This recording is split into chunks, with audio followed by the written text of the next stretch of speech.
এবারে 2026-এর দাঁত ভেঙে দেবো। ওর কালীঘাটের খুঁটি নড়ে গেছে, শুধু এখন ভাঙর ভাঙর ভাঙর নিয়ে পড়ে রয়েছে ওরা। এই নটোরিয়াস ক্রিমিনালকে কেন এত প্রার্থনা দিচ্ছে সেটাও আমরা ভালো জানি। কেন নটোরিয়াস ক্রিমিনাল না হলে বোম মারতে পারবে না, বোম মারতে পারবে না, বুথ দখল করতে পারবে না। টুকটুক করে বোম পড়ছে আর বিজেপিকে খবর দিচ্ছে, আরে তোমার নেতা, তোমার ওই নটোরিয়াস ক্রিমিনাল গিয়ে বিজেপির বাড়িতে যাচ্ছে, গিয়ে সাক্ষাৎ করছে। কোথায় ছিল? 15 বছর ধরে তো ক্ষমতা রয়েছে, এতদিন কোথায় ছিল? তাহলে বাকি নওশাদ ভাই তো এই 5 বছর এসছে, আর 10 বছর কোথায় ছিল এতদিন? কেন এখন এসে বলছে আমার সিকিউরিটি তুলে নটোরিয়াস ক্রিমিনালকে সিকিউরিটি দেওয়া হবে? এর আগে তো আরাবুল ইসলাম বেতাজ বাদশা ছিল, তাকেও এই ধরনের বলেছিল যে আরাবুল বেতাজ বাদশা। এখন গায়ে মানে না আপনি বলুন, এখন তুমি দুধের গাই বানাচ্ছ। যতক্ষণ এই নটোরিয়াস ক্রিমিনালরা ওই মমতা ব্যানার্জিকে দুধ দিতে পারবে ততক্ষণ এরা ভালো, না হলে সাধারণ মোল্লার মতন জেলে পড়বে। দেখছেন তো কোথায় গেল সাধারণ মোল্লা আজকে? তাই নটোরিয়াস ক্রিমিনালকেও আগামী দিন জেলে পড়বে। ক্যানিং থেকে ভাঙড়ের লোক ক্যানিংয়ে গিয়ে দাঁড়াচ্ছে বহিরাগত, আর ক্যানিংয়ের লোক ভাঙড় এসে দাঁড়াচ্ছে কি জামার বাড়ি এসছে এরা? হ্যাঁ, লজ্জা। ভাঙড় থেকে এত মধু যাচ্ছে বলেই কি মমতা বন্দ্যোপাধ্যায় সকাত মোল্লাকে এত নাম করছে নাকি? দেখো, এটা ভাঙড় মানে এটা টাকার একটা খনি। সামনে নিউ টাউনের গায়ে ভাঙড়ের টাকার খনি।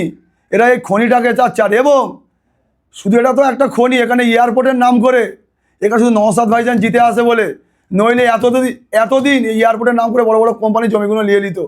তবে আমি বলবো, বাংলার মুখ্যমন্ত্রী যে বিজেপির সঙ্গে সেটিং করে নটোরিয়াস বলছে টুকটুক করে বোম পড়ছে আর বিজেপিকে খবর দিচ্ছে, আরে তোমার নেতা, তোমার ওই নটোরিয়াস ক্রিমিনাল গিয়ে বিজেপির বাড়িতে যাচ্ছে, গিয়ে সাক্ষাৎ করছে, গিয়ে একসঙ্গে সব করছে। বিজেপির কেন এখনো পর্যন্ত কোনো প্রচার নেই? তাহলে যাই বিজেপি তাই তৃণমূল, আর যাই তৃণমূল তাই বিজেপি। আমি বলে দিচ্ছি, এই ভাঙড়ের মাটি, ক্যানিংয়ের মাটি, আইএসএফের শক্ত ঘাঁটি। যতই হাম্বা করো আর যতই অভিষেক ব্যানার্জি আসুক, যতই মমতা ব্যানার্জি আসুক, এখানে কোনো কাজ হবে না। এখানে একমাত্র ভাইজান। কেন? এই ভাঙড়ের মাটিতে যেভাবে অরাজকতা চালিয়েছে, আজকে কি বলছে? শওকত মোল্লার কথা 8টা থানা করেছে। শওকত মোল্লার থানায় আমার শওকত মোল্লার রাইট হ্যান্ড।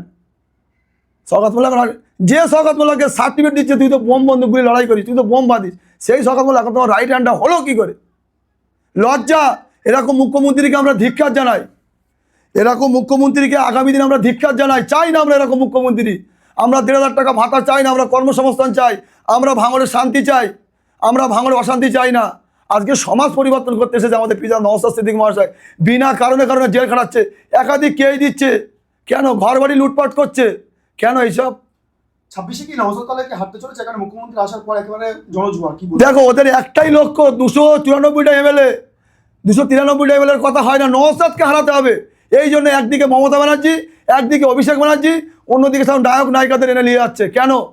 78 বছর ধরে মুসলমানদেরকে গোলাম বানিয়ে রেখেছে, আজকেও গোলাম বানাচ্ছে। যেই নওশাদ সিদ্দিকী মানুষের জন্য কথা বলছে, গরিব দলিত আদিবাসীদের জন্য কথা বলছে, সে ওনাদের জ্বালা পড়ছে। আজকে ভাঙড়টাকে কিভাবে অরাজকতা চালিয়ে যাচ্ছে, কিভাবে এখান থেকে টাকাগুলো তুলে নিয়ে চলে যাচ্ছে। আজকে প্রত্যেকটা মানুষের কেই দিচ্ছে। যেই শওকত মোল্লা মমতা বন্দ্যোপাধ্যায় বলতেন যে ইনি নটোরিয়াস ক্রিমিনাল বা বোম বাদিস, আর তারাকে গতকালকে হাত তুলে বলছে যে এনাকে জেতান, এনাকে মানে আমি যদি বাঁ হাত হয় শওকত মোল্লা আমার ডান হাত, এইভাবে মন্তব্য করলেন। দেখো, মমতা ব্যানার্জি যখন ভোটের দরকার হয় ঘোমটা দিয়ে এসে মুসলমানদের মসজিদে এসে ইফতার করে, মুসলমানদের পাড়ায় এসে ঢোকে। এইরকম নাটকবাজি আর চলবে না, আর এই ঘোমটাবাজি আর চলবে না। এ মানুষ জেনে গিয়েছে। এবং এই নটোরিয়াস ক্রিমিনালকে কেন এত প্রার্থনা দিচ্ছে সেটাও আমরা ভালো জানি। কেন? নটোরিয়াস ক্রিমিনাল না হলে বোম মারতে পারবে না, বোম মারতে পারবে না, বুথ দখল করতে পারবে না, মানুষকে লুট করতে পারবে না, টাকাগুলো বয়ে দিতে পারবে না। আজকে তৃণমূলের গরু চোর থেকে শুরু করে কয়লা থেকে শিক্ষা, কোন চোরটা নেই? আর কি খায় না এরা সাধারণ ফকির মানুষকে পর্যন্ত ছাড়ে না। আজকে অরাজকতায় একের পর এক চালিয়ে যাচ্ছে। আজকে 2021 সালে মানুষকে বলেছিল বিজেপি চলে আসবে বলে ভাওতা দিয়ে ভোটটা নিয়েছিল। আজকে মানুষ তো বুঝতে পারছে, আজকে কোথায়? আজকে যারাই বিজেপি আজকে নটোরিয়াস ক্রিমিনাল, ওই শওকত মোল্লা চলে যাচ্ছে, আজকে বিজেপি সেটিং করছে। আজকে ওহিদুল ইসলামকে বলে কিনা যে তৃণমূলে বিক্রি অতটা সোজা নয়, ওহিদুল ইসলামের গাদ্দান চলে যাবে, তাই তৃণমূলের কথায় কোনোদিনই চলবে না। আর তৃণমূলকে বিক্রি কোনোদিন ওহিদুল ইসলাম হবে নাই, হয়নি আর হবেও না। একেবারে কি 26 নির্বাচনে তাহলে কি নওশাদ সিদ্দিকী ভাঙড় থেকে কি জিততে 1 লাখ ভোটে জিতবে, 1 লাখ ভোটে। কোনো ভাওতাবাজি, কোনো ক্রিমিনালকে এই ভাঙড়ের মানুষ ভোট দেবে না, নটোরিয়াস ক্রিমিনালকে কেউ ভোট দেবে না। এবং ক্যানিংও আরাবুল ইসলাম দিচ্ছে। আমরা দায়িত্ব নিয়ে আজ এই কথা বলে যাচ্ছি। আমরা শুধু ঠান্ডা মাথায় আছি, কারণ আমাদের নেতার নাম নওশাদ সিদ্দিকী।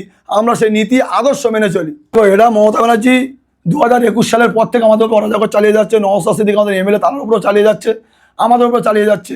এটা সম্পূর্ণ পুলিশকে দিয়ে ক্ষমতার অপব্যবহার করছে। তুমি দেখলে না কি বলছে, হাতটা তুলে ধরে বলছে যে সওগাত মোল্লার কথা আমি 8টা থানা করেছি।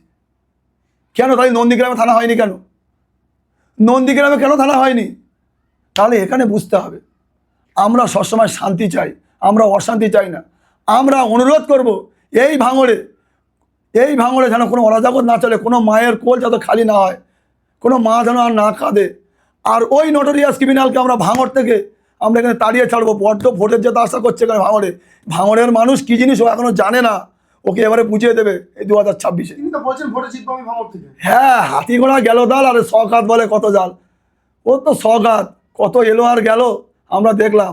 ভাঙড়ের মানুষ কি বল, তুমি অরাজকতা চালিয়ে যাবে, মানুষকে খুন করবে, রাজ্জাককে তোমাদের দলের নেতাকে খুন করবে। আজকে 2021 সালে কোনো ঝামেলা হয়নি, 2022 সালে কোনো ঝামেলা হয়নি। ওই নটোরিয়াস ক্রিমিনাল আসার পর থেকে ভাঙড়ে ঝামেলা। কেন এত মানুষের লাশ পড়লো? বাংলার মুখ্যমন্ত্রী এতদিন আসলে না কেন?